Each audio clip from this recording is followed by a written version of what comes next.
संकल्प है रक्षा बंधन त्योहार, मुनि रक्षा का संकल्प रक्षा बंधन त्योहार। साथ सतत मुनियों की रक्षा, ओ साथ सतत मुनियों की रक्षा की थी मुनि विष्णु कुमार। मुनि रक्षा का संकल्प रक्षा बंधन त्योहार, मुनि रक्षा का संकल्प रक्षा बंधन त्योहार।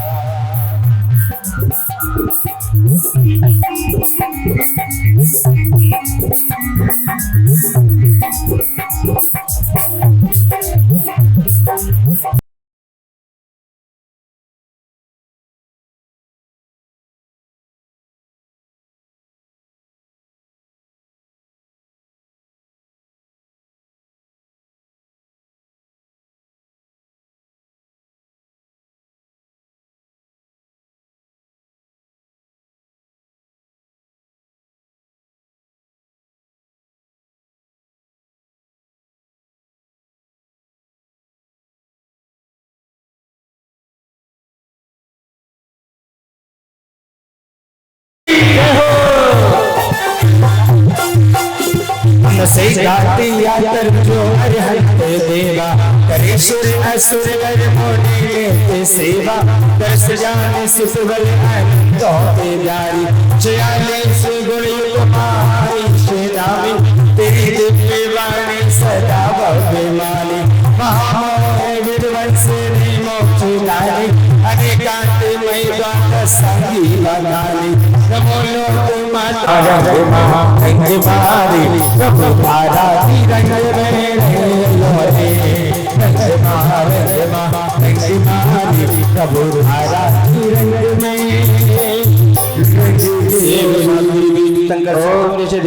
परम पवित्र पावन दिवस महामहोत्सव महापर्व एक किसी बहुत भारी, ये आप सभी को ज्ञात है। पहले भी कैसे कैसे राजा लोग हो गए हैं जो धर्म को नहीं समझते थे, धर्म का स्वरूप नहीं समझते थे, और श्रद्धा न होने की वजह से जो तीनों लोकों के द्वारा पूज्य हैं, श्रद्धेय हैं, सेवनीय वंदनीय हैं, ऐसे प्राणी मात्र का कल्याण चाहने वाले मुनि राजों के ऊपर भी इस तरह के भयानक उपसर्ग हुए हैं। लेकिन उन मुनि राजाओं ने कैसी घोर कठिन परिचय को उपसर्गों को सहन करके अपने आत्म कल्याण को किया है। तो बंधुओं, ये सामान्य पर्व नहीं है। आचार्य अमरचंद महाराज जी ने पुरुषार्थ सिद्धि उपाय नामक ग्रंथराज में वात्सल्य अंग की परिभाषा लिखी है। अनवरत महेशायाम शिव सुख लक्ष्मी निवंदने धर्मे, सर्वे स्वपिचे सधर्मिषु परमम वात्सल्य मालम्ब्यम।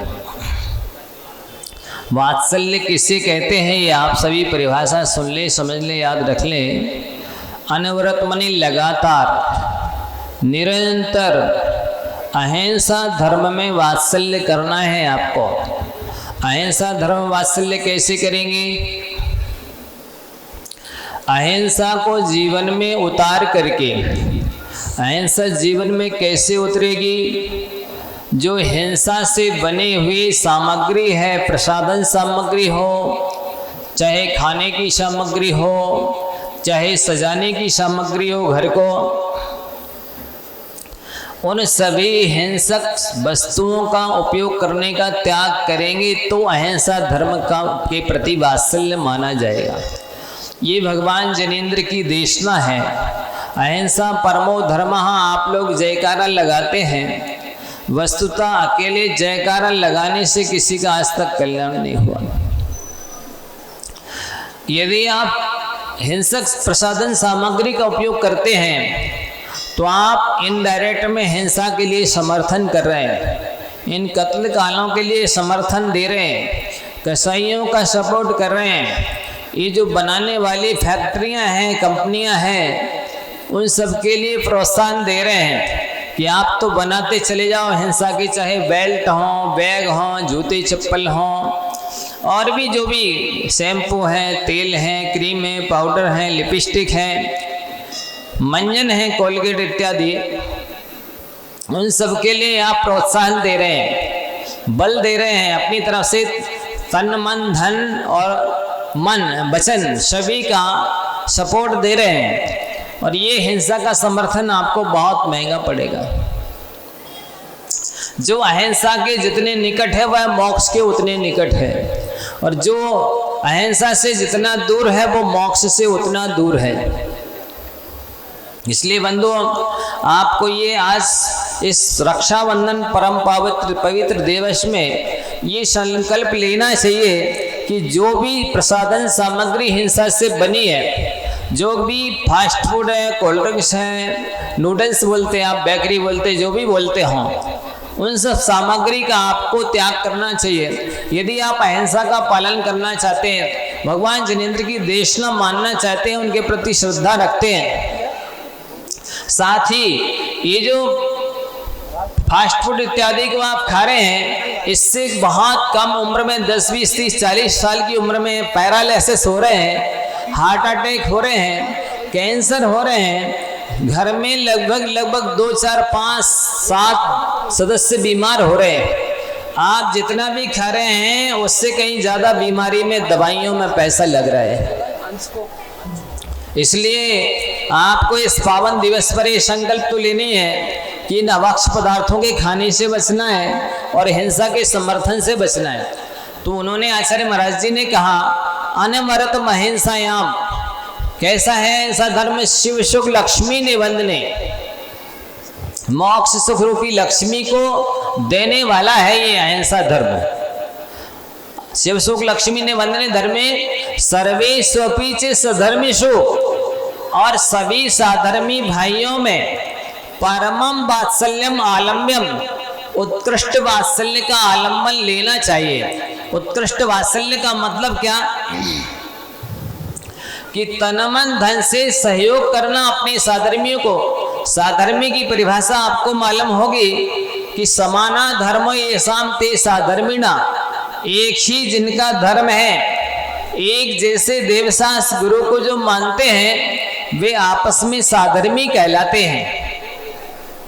वे साधर्मी यदि गरीबी से परेशान हैं तो उनके लिए सहयोग देना चाहिए, बीमारी से परेशान है तो तन मन धन से सहयोग देना चाहिए। किसी भी रूप में पीछे है, परेशान है, दुखी है, मानसिक रूप से दुखी है, तो उनके मानसिक दुख को दूर करना ये वात्सल्य के अंतर्गत आता है। एक बार पंडित पन्नालाल जी साहब ने संस्मरण सुनाया था कि एक बार उनका लड़का बीमार हो गया, तो वो इंदौर उसको इलाज कराने के लिए ले गए। जब वो एक जगह स्थान पर रुके और भोजन बनाने का अवसर आया तो उन्होंने क्या किया कि उनको माचिस की आवश्यकता पड़ी, तो वो दुकान पर माचिस लेने गए। 1, 2, 3, 4 आदि अनेक दुकानों पर पूछा, माचिस नहीं मिल रही थी। तो उन्होंने कहा, कैसे किराने के व्यापारी हैं आप लोग, माचिस नहीं बेचते? तो उन आगे दुकानदारों ने बताया कि भाई हमारे यहाँ एक व्यक्ति ऐसा है जो धन की तरफ से कमज़ोर है, उसकी परिस्थिति कमज़ोर होने से हम सब लोगों ने ये निर्णय लिया है कि एक सामान हम कोई भी व्यापारी नहीं बेचेगा। तो वो माचिस की बिक्री केवल वही दुकानदार करता है जो कोने में जिसकी दुकान है, उसके यहाँ केवल माचिस ही माचिस मिलती है। इस वजह से हम लोग माचिस नहीं बेचते हैं कि वो अपने आप स्वयं व्यापार करके सक्षम हो जाए। यदि हम लोग पैसे का सहयोग करते उसके लिए तो दीनता हीनता आती उसको, और वो स्वयं व्यापार करके सक्षम हो जाएगा तो उसके अंदर स्वाभिमान रहेगा। तो बंधुओं, इस तरह के सहयोग करना भी वात्सल्य अंग के अंतर्गत आता है। इसलिए उन्होंने कहा कि सर्वे स्वपीच सधर्मेषु परमम वात्सल्यम आलम्यम, परम वात्सल्य का आलम्बन लेना चाहिए। वात्सल्य अंग के धारी व्यक्तियों को ही मन की विशुद्धि होती है, आगे चल कर के रिद्धि सिद्धि होती है, और यहाँ तक लिखा है 18 रिद्धियाँ हो जाती हैं, उत्तरोत्तर 63 रिद्धियाँ हो जाती हैं। वात्सल्य अंग की महिमा का वर्णन करते हुए आप लोग 16 कर्ण पूजन करते हैं। 16 कर्ण पूजा में एक कौन से नंबर की भक्ति है, भावना है? वत्सल अंग सदा जो धारे सो तीर्थंकर पदवी पावे। 15 भावनाओं में ये बात नहीं लिखी, जो 16वीं भावना में लिखा है कि वत्सल अंग के पालन करने से, वात्सल अंग को हृदय में धारण करने से तीर्थंकर प्रकृति का बंध होता है।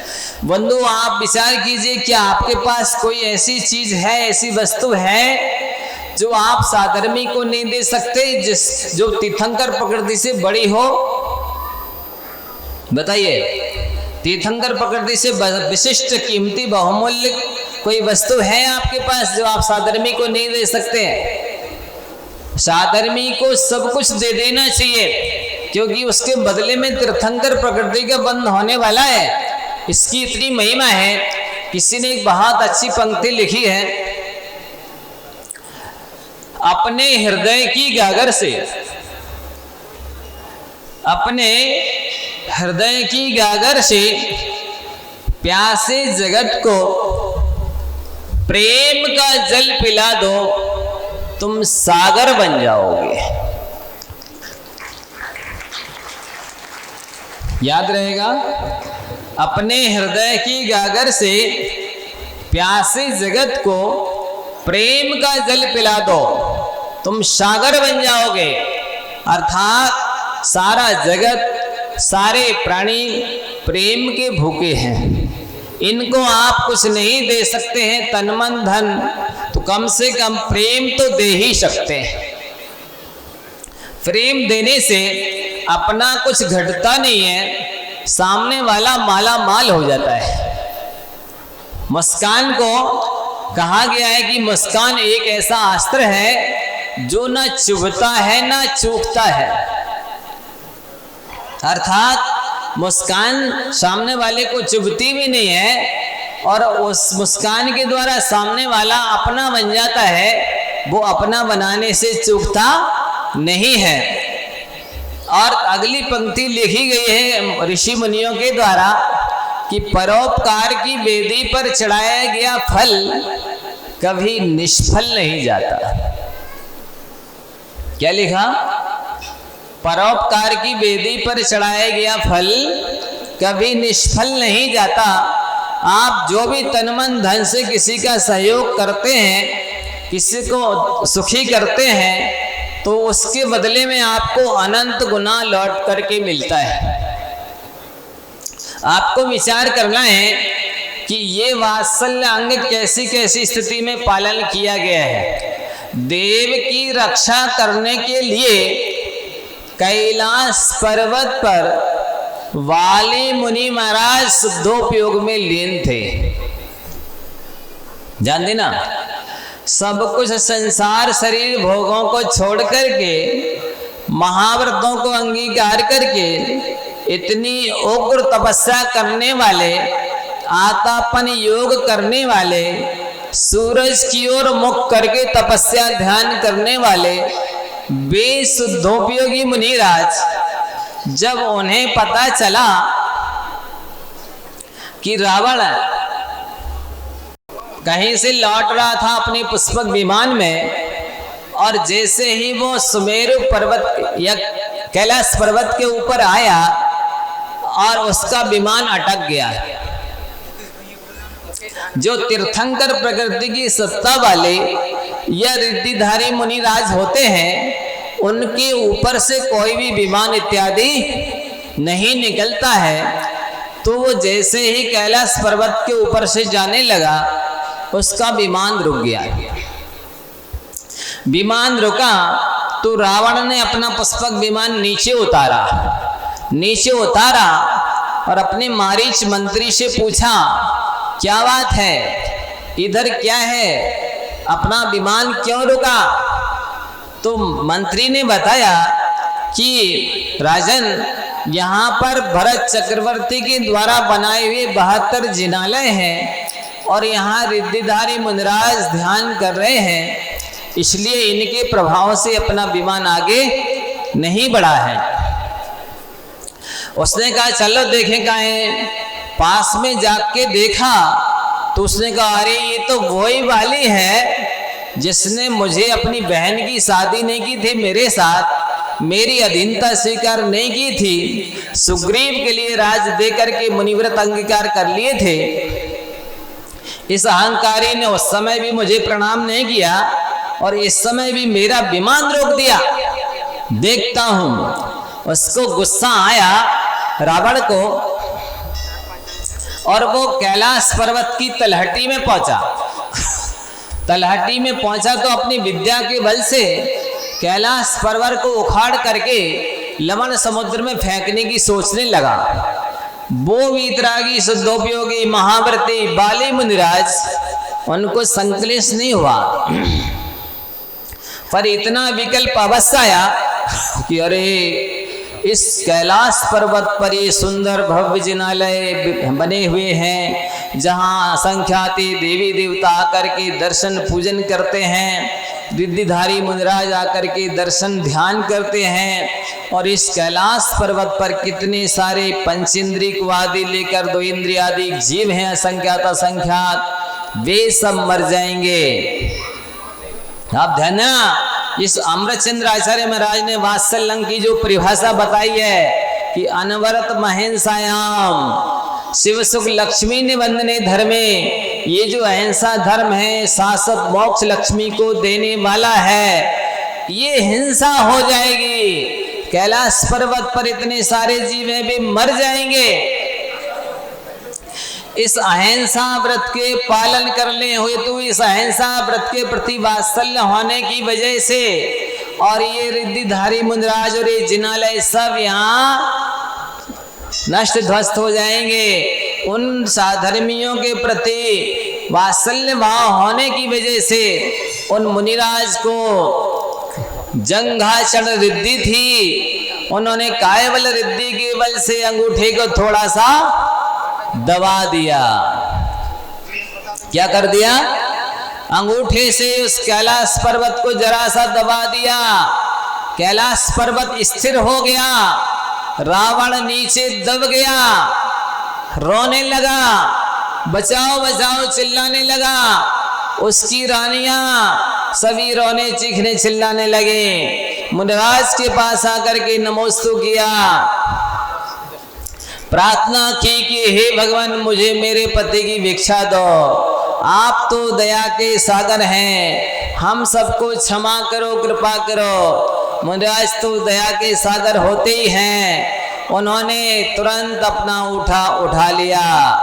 रावण नीचे से निकल के आया, कैलाश पर्वत की तलहटी से ऊपर आकर के मुनिराज को, उसके मन में श्रद्धा भक्ति उत्पन्न हुई और उसने मुनिराज को नमोस्तु किया, मुनिराज से क्षमा मांगी, भक्ति की। वहां पर 1 महीने रुका। फिर रावण कैलाश पर्वत पर फिर ऐसी भक्ति की कि जो बीणा बजा करके भक्ति कर रहा था वो बीणा का तार टूट गया तो तत्काल अपने हाथ की नस निकाली और बीणा में बांधी और अपनी भक्ति जारी रखी। बंधु ऐसी भक्ति उसने 1 महीने तक की थी। वो बाली मुनिराज ने वात्सल्य अंग से प्रेरित होकर के जिनालयों की, मुनिराजों की और जीवों की रक्षा की थी।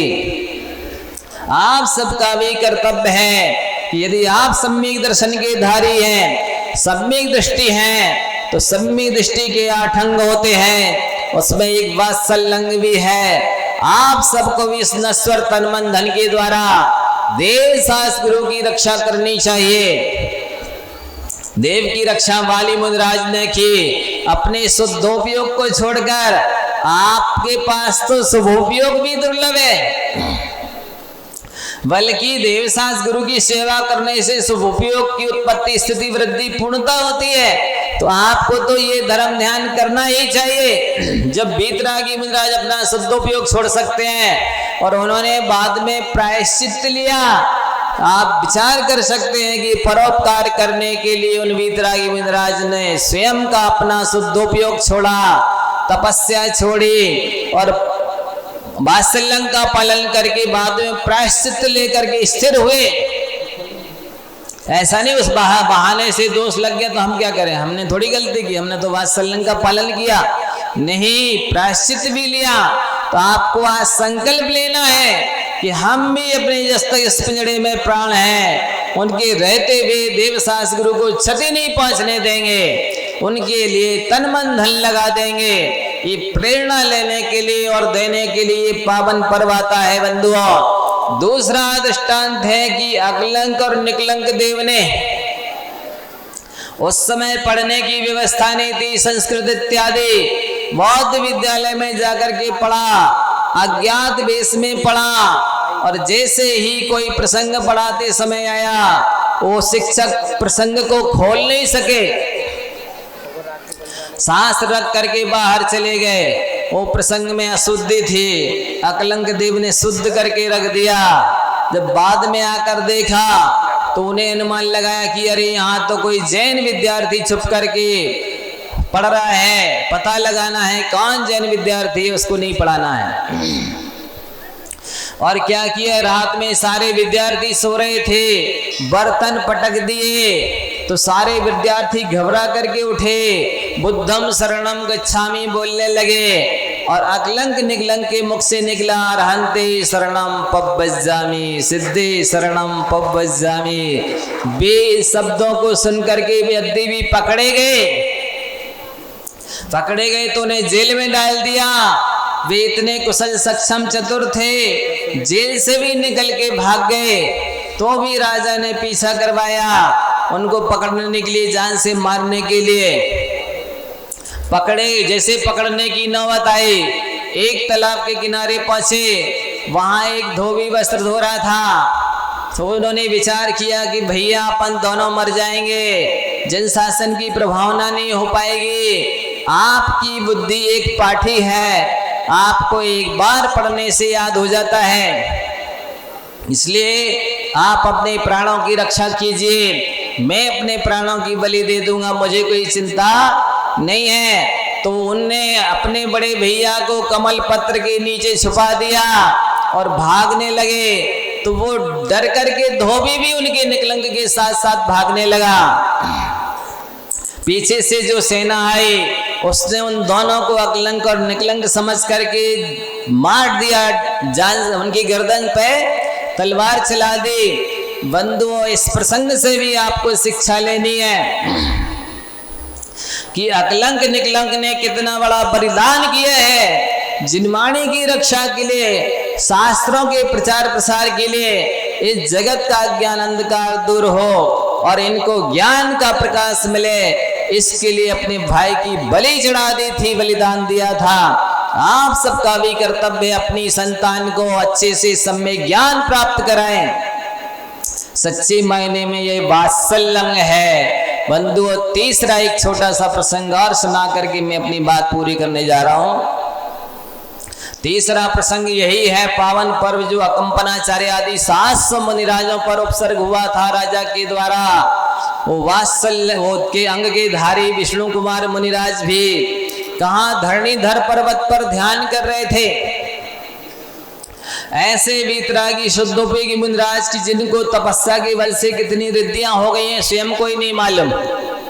रिद्धि सिद्धि के लिए उन्होंने तपस्या की ही नहीं थी। और यहाँ पर जैसे ये महाराजों के नाम आ रहे ना कि मुनिराज को सारचंद्र इत्यादि को पता चला, दूसरे मुनिराज का नाम मुझे याद नहीं रहा, महाराज जी कहानी सुनाएंगे कि ये उपसर्ग दूर करने की क्षमता तो विष्णु कुमार मुनिराज के पास है।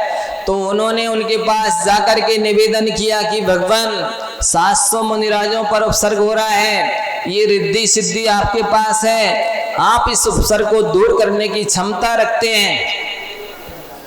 तब मुनिराज ने अपना ध्यान खोला और रिद्धि आजमाने के लिए अपना हाथ फैलाया, देखा तो हाथ सुमेरु पर्वत तक चला गया। तब उन्हें पता चला कि मेरे पास रिद्धि है, ऐसे वितरागी या साधु होते थे कि ऐसी तपस्या करते थे, उन्हें पता ही नहीं रहता था कि मुझको कितनी रिद्धियां हो गई हैं। तुरंत अपना शुद्ध उपयोग छोड़ करके, अपना त्याग तप छोड़ करके, ऐसा भी कथन आता है उन्होंने मुनि पद छोड़ दिया और एक बामन का वेश बनाया और ऋषायों को गाते हुए, जो अकंपनाचार्य आदि मुनिराजों के उपसर्ग कराने वाले थे, वो उनके दरबार में बलि आदि के पहुंचे और अपनी ऋषाओं के द्वारा उनको मोहित किया और उन्होंने प्रसन्न होकर कहा कि वरदान मांग लो, क्या चाहिए? तो उन्होंने कहा कि जल की धारा दो, संकल्प लो कि हम आपको देंगे, वचन दो। उन्होंने वचन दिया। विष्णु कुमार मुनिराज ने 3 पग भूमि मांगी और 3 पग भूमि में सारा पूरा भारत नाप लिया। अब 2 पग में ही पूरा भारत नाप लिया, तीसरी कहाँ रखे? तो उन्होंने विष्णु, वो बलि जो मंत्री था, राजा बन गया था, उसकी पीठ पर रख दिया। चिल्लाने लगा, रोने लगा, क्षमा मांगने लगा। तो उन्होंने कहा कि इन मुनिराजों का अपसर्ग दूर करो, इनसे क्षमा मांगो, तब हम आपको क्षमा करेंगे। इस तरह से विष्णु कुमार मुनिराज ने उन उपसर्ग 700 मुनिराजों का अपसर्ग दूर करवाया था। आप विचार कीजिए, अपने साधर्मियों की रक्षा करने के लिए एक शुद्धोपयोगी मुनिराज अपने मुनिपद को छोड़ सकते हैं और बाद में मुनिपद लेके प्रायश्चित ले सकते हैं। तो क्या आप लोग जो गृहस्थ हैं, संयमी या देश संयमी हैं, क्या अपने देव शास्त्र गुरु के लिए, धर्मात्माओं की रक्षा के लिए कुछ थोड़े से चंद्र रुपये नहीं लगा सकते हैं? क्या अपना तन मन धन नहीं लगा सकते हैं, जिसके बदले में सम्यक दर्शन की उत्पत्ति स्थिति वृद्धि पूर्णता आने वाली है, जिसके बदले में तीर्थंकर प्रकृति का बंद होने वाला है? ऐसे पावन कर्तव्य की प्रेरणा यह पावन दिवस देता है। इसी भावना के साथ कि आप सभी भी कटिबद्ध हो जाएं। ये विषम काल, पंचम काल है, दुखमा काल है। यदि आप देवशास्त्र गुरु की रक्षा के लिए कटिबद्ध नहीं होंगे तो क्या कोई मिलेच्छ होगा? आप सम्यक दृष्टि मानने वाले, धर्मात्मा अपने आप को मानने वाले आप नहीं करेंगे? क्या कोई अज्ञानी करेगा? कोई जैनेतर करेगा? नहीं, आपको पूंछ दबा के नहीं भागना है, आपको अपनी जान की बाजी लगा करके भी देवशास्त्र गुरु की रक्षा करना है। ये शिक्षा आज का पावन पर्व देता है। इसी भावना के साथ चलिए आगे की ओर के बोलेंगे महाराज जी। 1 मिनट रुक जाए। मुख्य मुनिराज की मंच पर विराजमान परम पूज्य अजित सागर जी, निलोप सागर जी, निलोप सागर जी, पुम सागर जी महाराज की, परम वंदनीय आर्या माता कंबमती माता जी की, परम पूज्य दया सागर जी, विवेकानंद सागर जी महाराज की, परम पूज्य छल्लक झूम सागर जी महाराज की। दक्षिण अखिलेश जैन, उस राखी जिसका नंबर है नहीं है, अगला 151 नंबर की राखी, इधर ऊपर आओ। आ रहे महाराज जी, आ आज रही बहुत अच्छा है। आ रही बहनें, हमारे भोपाल से पूर्व जज महोदय भी आ गए हैं, एनके जैन साहब, वो भी आज के इस राखी सजाव प्रतियोगिता के पुरस्कार वितरण में सहयोगी बने। ताली बजा करके उनकी सराहना करें सभी लोग। आशी जैन आ गई, अखिलेश जैन, बहुत अच्छा। आइए जज साहब, उनको सम्मानित करेंगे बच्चों को। आ जाए अखिलेश। और अगले 32 अंक के प्लक राजकुमार जैन, जिन्होंने 33 नंबर प्राप्त करके, वो राखी भी लेकर के आना भाई।